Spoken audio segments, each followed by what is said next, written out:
पप्पा दुपारी 17 तारखेला नाही का 2-2:30च्या दरम्यान बाहेर गेले होते. आम्हाला सर्व जणांना चांगलं बोलून गेले होते. विकी नावाचा मुलगा आहे, शुभम, ती ममता, साक्षी, समाधान एवढ्या जणी संशय आरोपी त्यांच्या बहिणी हे सर्व जणांना माझ्या पप्पाला मारून दरेगाव ते फॉरेस्ट मध्ये टाकलं.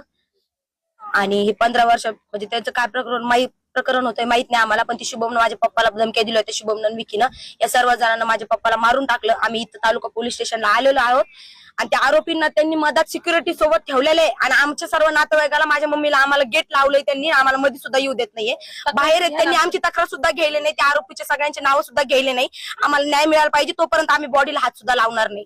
नाहीतर आम्ही सर्वजण घरचे सुसाईड करून घेऊ. आमचे वडील नाही तर आमचं काहीच काम जगून काही कामाचं नाही. माझे वडील आम्हाला चांगलं बोलून गेले, सर्वांना चांगलं बोलून गेले. त्यांनी माझ्या वडिलांसोबत काय केलं? आणि पोलिस कशासाठी असते?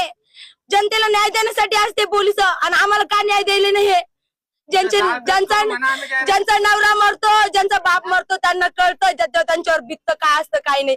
गेट लावून घेतलं, माझ्या आईला बाहेर टाकलं, माझ्या भावांना बाहेर टाकलं त्यांनी, आणि आरोपींना सिक्युरिटी ठेवून त्या रूम मध्ये बसवलंय. का?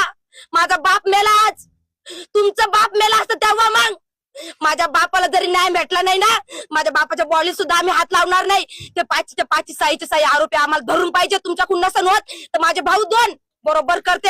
हाय माझ्या पाठीशी माझे भाऊ, तुम्ही काहीच करायची गरज नाही. तुम्हाला नसन होत तर आम्हाला सांगून द्या. तुम्हाला जरी होत असेल तुम्ही तुमच्या नुसार कारवाई करा. आमच्या घरचे काहीच बोलणार नाही. तुमच्या कारवाईच्या मदत सुद्धा आमच्या घरचे येणार नाही. या आरोपींना असंच बाहेर ठेवलं तर ते दुसऱ्यांना पण नुकसान पोहोचू शकतात, म्हणून यांना पटकन अटक करा. तोपर्यंत आम्ही आमच्या बॉडीला हात लावणार नाही. माझ्या वडिलांचं अजून आम्ही तोंड सुद्धा बघितलेलं नाहीये. सकाळपासून 3 दिवसापासून माझे वडील आम्ही बघितलेलं नाहीये.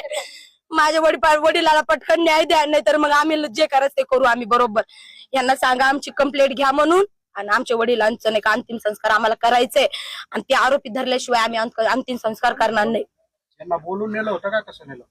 यांना नाही का 16 तारखेला नाही का त्या 2 जणांनी, विकी नावाच्या मुलानं, ती साक्षी का तिचा प्रियसी येतो मुलगा तो, आणि ते शुभम नावाचा मुलगा, त्यांनी नाही का ते प्लॉटवर गोकुलधामवर त्यांचं घर बांधणं चालू, तिथं धमकी दिली होती.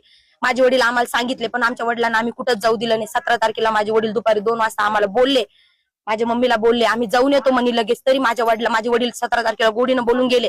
माझे वडील आज सुद्धा परत आले नाही. माझ्या वडिलांना त्यांनी मारून टाकलं. हे सर्व जणांचे नाव सांगितले की मी त्या सर्व जणांना जेल झाली पाहिजे, आणि तुमच्याकडून नसेल होत तर आम्हाला सांगून द्या. तुम्ही जरी करत असेल तर तुमच्या कोणत्याच गोष्टीत आम्ही मदत येणार नाही. तुम्ही करून घ्या, नाही तर आम्ही सुसाईड करू. मग आमचं काहीच फायदा नाही. जगून माझे वडील गेले, आम्हाला कोणाचा सहारा नाहीये. माझ्या वडिलांना मारून फेकलं फॉरेस्टला.